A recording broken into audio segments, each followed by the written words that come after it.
Hello Sagittarius, how are you? Welcome to your December 2017 reading. Thanks so much for being here. I am standing in my grandfather's hobby shop, which is why I have all the planes and everything in the background and the wood paneling from the 1960s. But it's great to be home back in the States for a couple months for the holidays. And let's go ahead and begin with your astrological transit highlights for the month. The biggest one, Saturn, moving out of Sagittarius and into Capricorn, okay, as per Western astrology, if I can get my words out.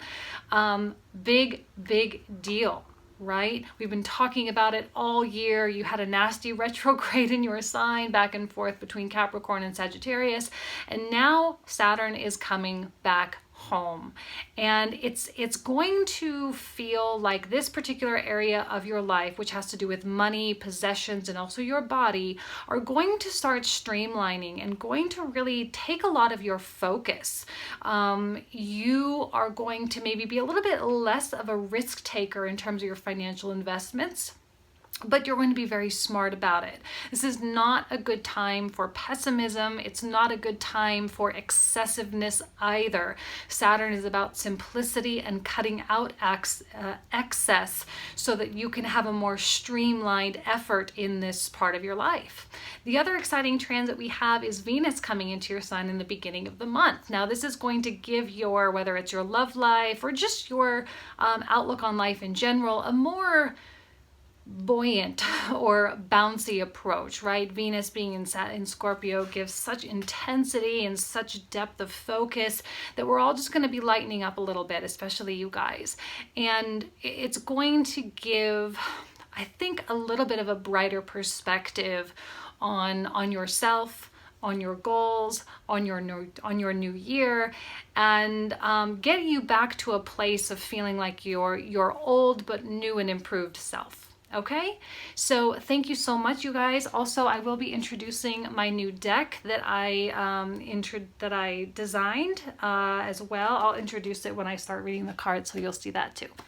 All right, thanks so much. I'll see you guys next month.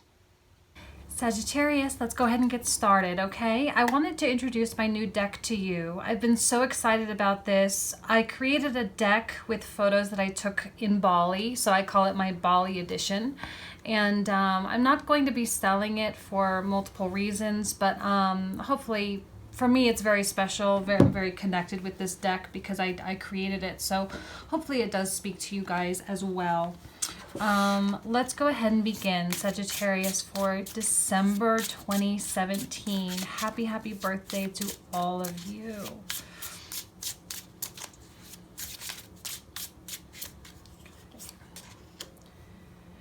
And the Tower.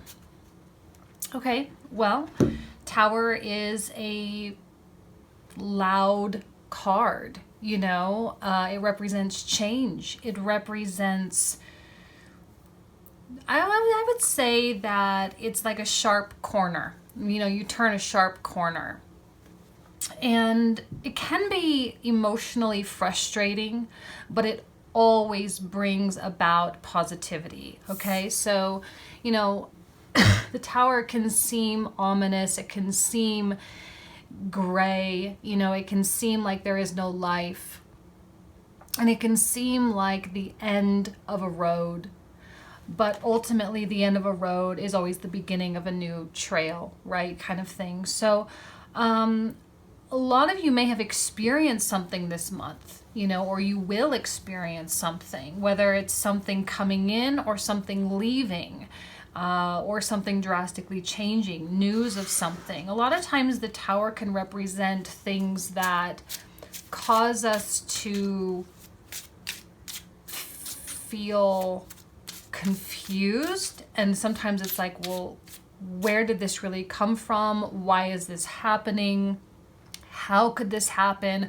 I worked so hard, excuse me, I worked so hard against this kind of thing.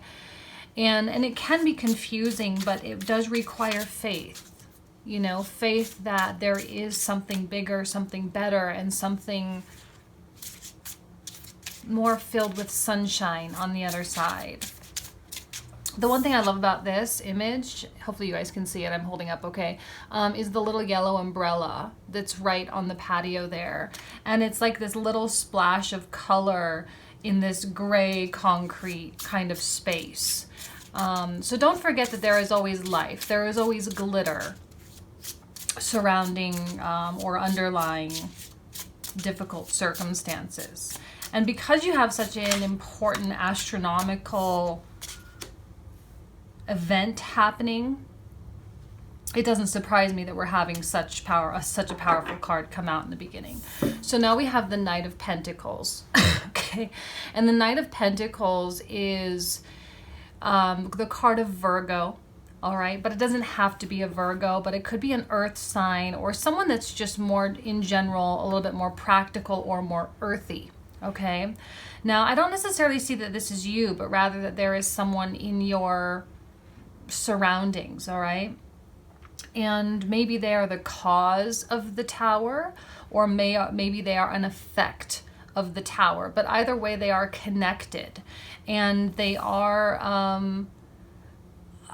I feel that there is a sense of duty with this person towards you, a sense of duty toward your care, toward your heart, toward your feelings, toward your new direction, right? There's a lot of support there. And they could be kind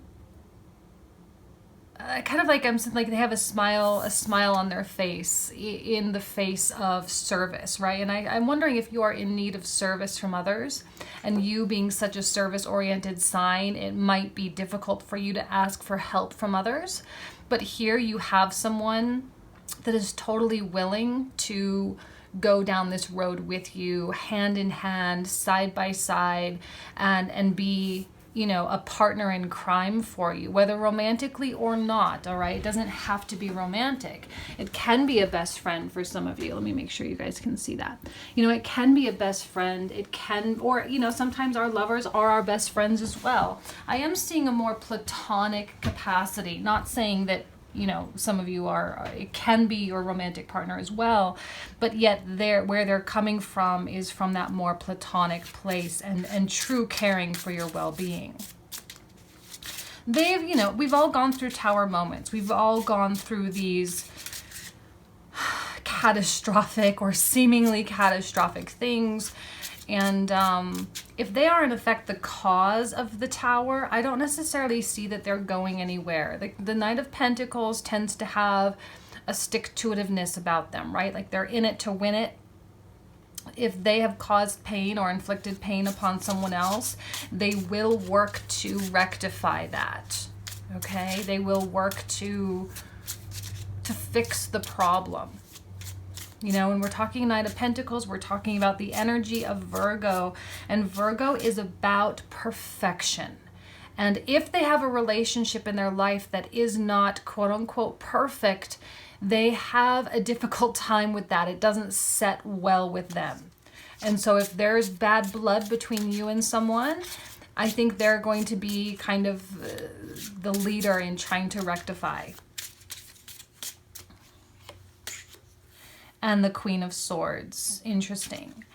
And kind of feeling like that's you guys, but it could just be the energy between the two of you, or it could be maybe even also, you know, something else. But I feel more that it is you. Queen of Swords is a little bit more set back, right? She's more objective. She represents the sign of Libra. And if you, Sagittarius, take on the energy or the vibe of Libra, it indicates a coolness, a coldness, right? Libra is represented by the scales of justice, and they're the only sign that is represented by an inanimate object, right? It doesn't have a soul, it doesn't have a life kind of thing.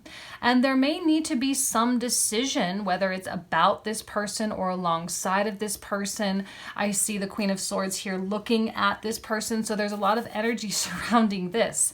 And you might need to detach yourself from someone or something in order to really ask yourself what's right and what's best. All right, if they caused some pain in your life, here you are kind of stepping back and examining, you know, examining the situation, and whether or not they try to perfect the situation, like I was saying, that's for their own like their own feelings, their own feel goods, if you will. But you're going to need to really decide whether or not that's what you want. And some of you, yes, you will want that, and yes, you will allow it. Others of you, you won't. And so you will need to be more harsh and a little bit more cruel. The thing about the Queen of Swords is she can be very brash, and she can be very abrupt. You have a couple of like abrupt energies about you here. So there could be some significant changes going on in the realm of your interpersonal relations, whether romantic or not.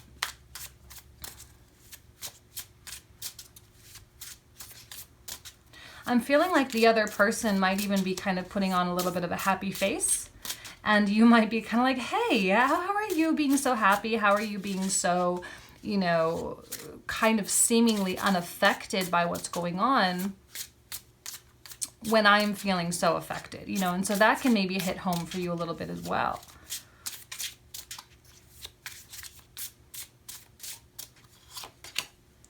And the Four of Swords.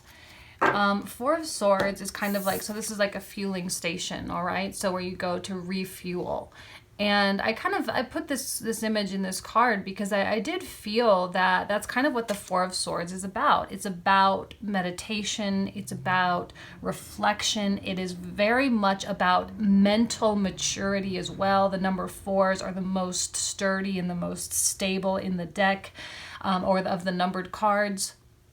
They provide solid ground, and you taking on this air of objectivity, and in the face of something like blowing up in your face or being like, whoa, what the heck just happened? You know, here you are in a perfect state of mind to make proper decisions. Some of you might need to reflect on the past and say, is this reminiscent of past behavior? And you know, should I have known better? It's that fool me once, shame on you, fool me twice, shame on me, right? And maybe this person has fooled you more than once, and you're kind of like, so it's starting to sink in, and you're starting to realize someone's true nature, or you're starting to realize the nature of a relationship, right? There is detachment because of the harshness of this year for you. You have an entirely new head on your shoulders. You know, you are seeing things differently. You've grown up a lot. You've been through a lot. You grow up a lot, right? That's what experience is. That's what it does, is it teaches us things.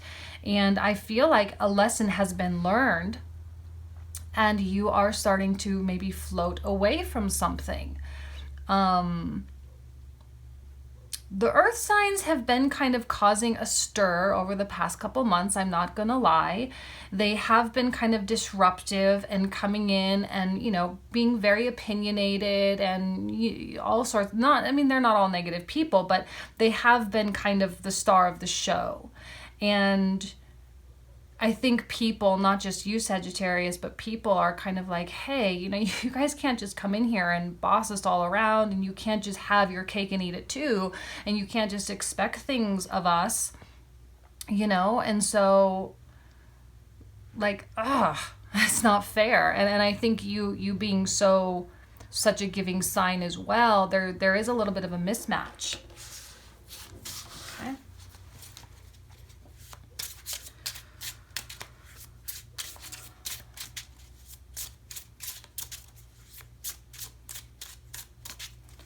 I'm really seeing like this queen here, like really staring, really looking, like really intensely looking and being like, what are you doing, dude? What are you doing? What are you thinking? What are you saying? Why are you doing this? You know? And the Ten of Cups. Beautiful. Ten of Cups is emotional fulfillment, happiness, joy, success in particular situations. So interesting to have kind of and I'm not going to call it a tough reading, okay? I'm really not. I'm just going to say it just kind of is what it is, you know? But this comes in and really lightens things up. this speaks to love. And I chose a father and a child specifically for this card because there is no love more pure, I think, than a parent-child love, right? It's unconditional. And some of you might need to tap into that part of you, that unconditional love part of you, where the love is not transactional. And it's going to put you to the test a little bit, Sagittarius. What can you deal with? What can you put up with? And not to completely sacrifice yourself for the sake of someone else or what someone else wants, but how can you love someone not so transactionally, right? If they do this, then I'll do that type of thing. And as we grow into adults, the unconditional love toward another adult becomes more and more and more difficult. And I'm wondering if that part of you is really going to need to be drawn out. Now, I don't know why, per se. Some of you may be realizing this person just is who they are. You know, they just are what they are. And any desire to try to change that is probably waning. And you're saying, okay, I need to just either be okay with this and allow this person in my life, or I need to completely discard this because I just can't seem to get over, right? And that's the weighing of the scales here that I feel is happening with this Queen of Swords. She's even kind of like in the shadows, right? Like I feel as though you've kind of withdrawn yourself a little bit from a particular situation in response to this, whatever this Tower was. Excuse me. You've withdrawn yourself and you are observing from a dark corner space. Kind of almost like you're watching a play happen in front of you. And you coming to a decision of what role you would like to play. Now, I'm not saying, and I'm certainly not advocating that you love someone that is hurting you back. Okay, that's not what I'm saying. Like if you are being emotionally abused or physically or sexually or whatever, obviously I'm not advocating that you still continue to love this person, right? But we often confuse abusive situations for loving situations. And I just actually read a book that delved into the psychology and the philosophy behind that, but I'm not going to delve into that now. But, you know, it can be addictive at times, either trying to help or trying to get someone to see who we are or get them to see something else. And I'm not saying this person is a terrible person, and I'm not saying you're all dealing with something so extreme, okay? But I do think that there's elements of that or degrees of that that's kind of coming into play. And 10 of Cups being so much about love, genuine love, you know, universal love. Can you do that? Can you be that way? Can you be that way toward yourself as well? And the 6 of Cups. 6 of Cups is a very innocent card, right? I didn't actually have a very good picture for this one, so I just picked like 2 girls on a scooter, right? Kind of moving in tandem in one direction. But 6 of Cups does indicate peacefulness and tranquility and serenity, but there is love there. And there's so many childlike qualities coming out here that it all is almost that you need to tap into that childlike part of yourself. That innocent part of yourself, that part that doesn't have expectations of someone else, that part that can love someone else and see them as just a person that also needs love. Right? And that's kind of what connects us all together. And maybe they've hurt you, maybe they've done something to you, maybe they've re-entered your life, maybe they're trying to interject something into your, you know, your life, whatever.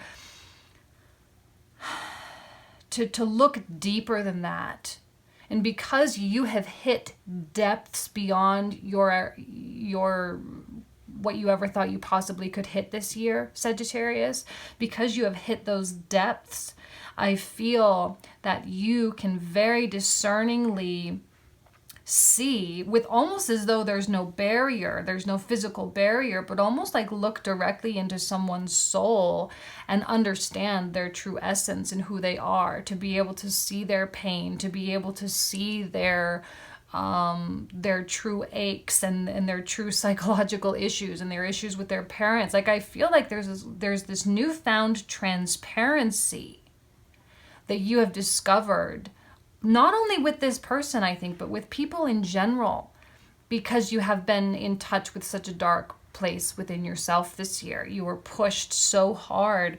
How can you not see that in other people now? You know what I mean? And there is that innocence here. And look at how beautiful these cards that are surrounding the Tower. 10 of Cups and 6 of Cups. This Tower is indicative of love. Okay, so it's not a negative thing by any stretch of the imagination, but maybe what's so ominous about it is the true nature of what love is, and coming to that understanding through experience, you know? And wow, how detached you are, how detached you have been, or you will be. Where you are no longer looking at people and seeing people, but you're looking at people and seeing souls, you know, kind of thing. It's really deep.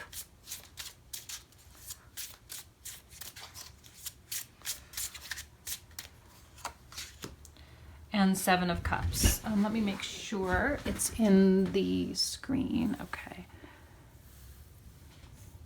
So 7 of Cups is just clouds, right?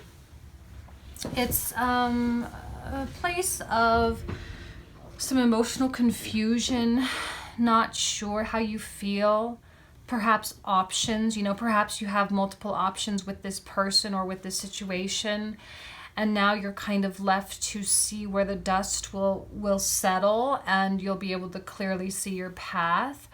I think the path will become clear once you get in touch with all this stuff that I've been saying. You know, 7 of Cups can often feel overwhelming.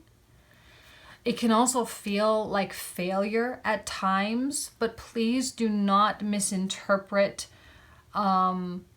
timing with failure, okay? Because timing in life is so critical, where the stars align in a particular way.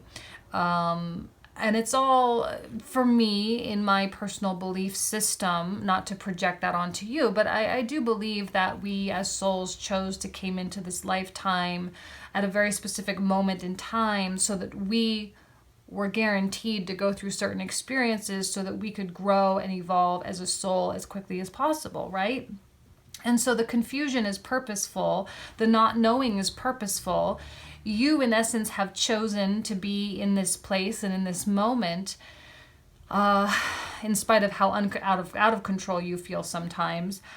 This is exactly the way it's supposed to be. All right? And it's not a failure. And you can love someone from afar if you need to. You know, you can.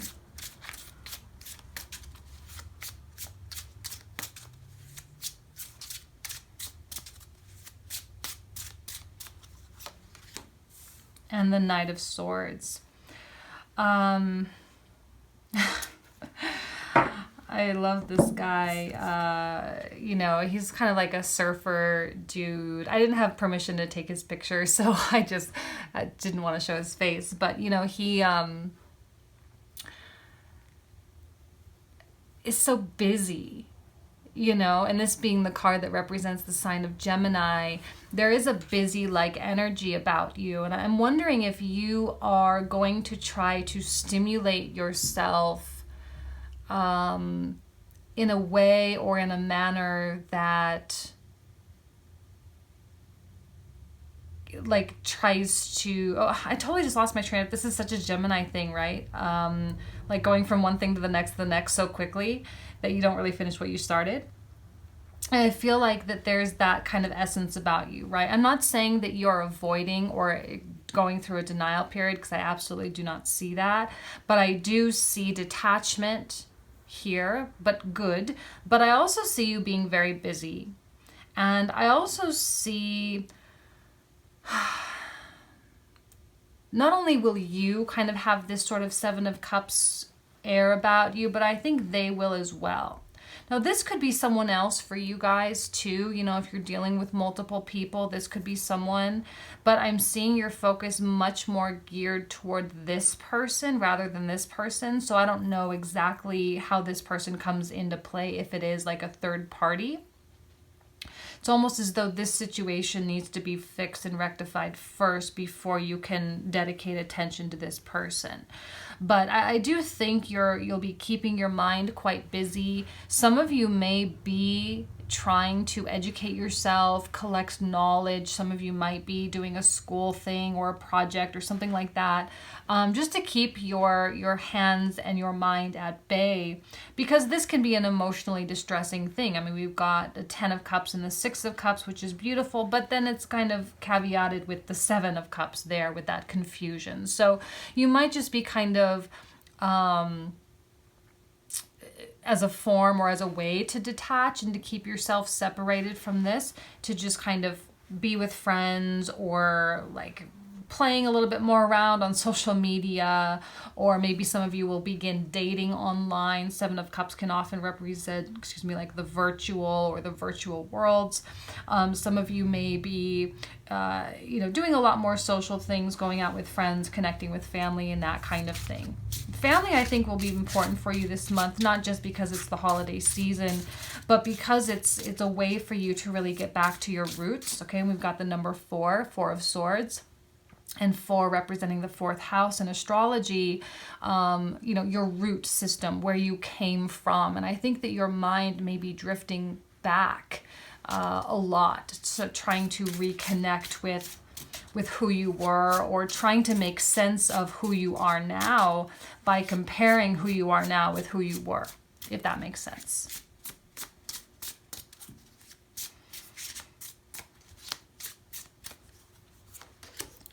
And the Queen of Wands. See how everyone's so busy, right? We've got, just another person on their phone, keeping their head down, producing things, going forward, making things happen. I'm wondering actually if like this is maybe even you and them, right? Same, them and you, kind of coming out as the queens and the other person coming out as the knights. Perhaps that's possible for some of you. And see how they're both kind of like doing their own thing, kind of engrossed and focused in their own little worlds. And I wouldn't be surprised if some of you are kind of just doing that as a means through which you attain detachment, because otherwise you might get a little bit more involved, you might get a little bit more emotionally invested, that could kind of negate a lot of the progress that you've made over the past year. Okay, so being productive, doing things that make you happy, being social, all those kinds of things would be beneficial for you, I do believe. Now, like I did last month, I kind of like just pulling out like a few more random cards just to see what else comes out, to sort of sum up the reading or to add context to things.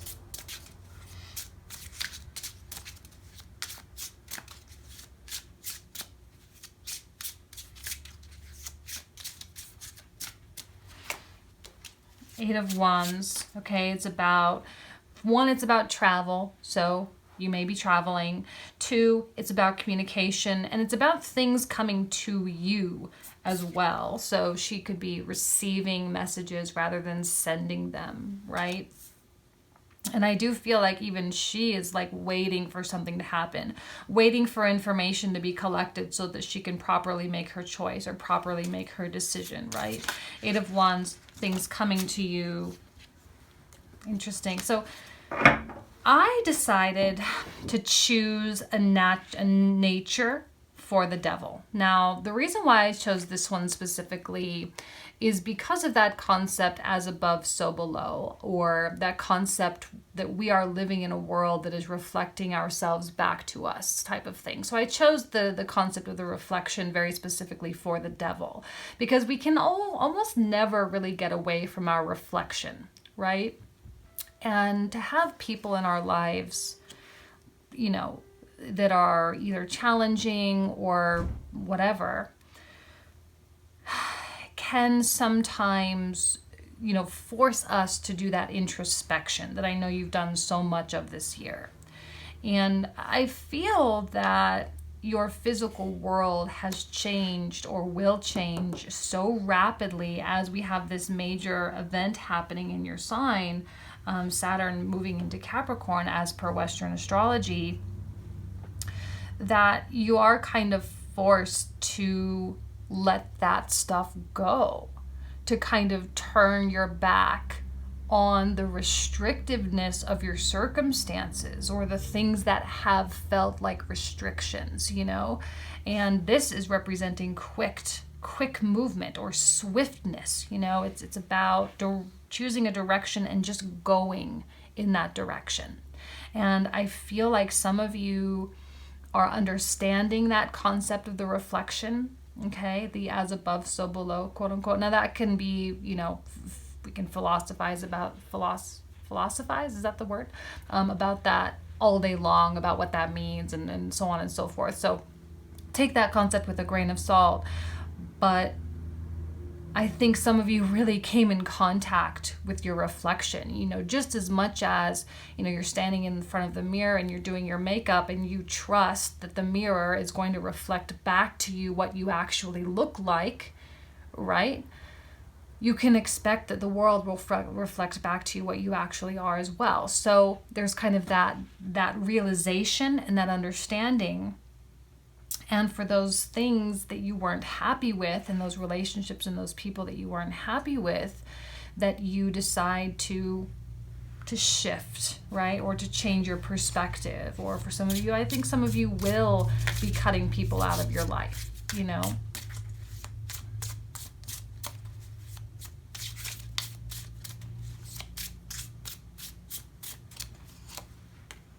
And the Eight of Pentacles.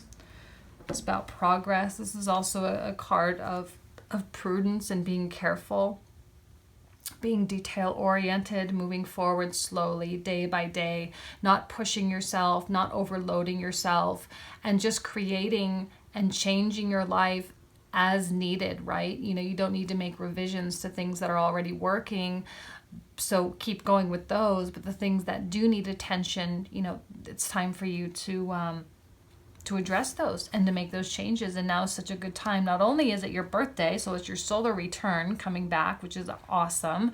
So you're getting that recharge. I say it's like recharging your battery. You get that recharge from your birthday. You get just that like whole new year. We're starting to write 2018 at the end of everything, you know. You get that new wave of excitement as well. You get that family aspect for those of you that celebrate any holidays this month, and all of that. So it's kind of like a triple whammy, which is going to be good for you to push you into 2018 with like a whole new sense of direction and a whole new sense of self. So I will leave you with that. Thank you so much, and I will see you next month. Bye-bye.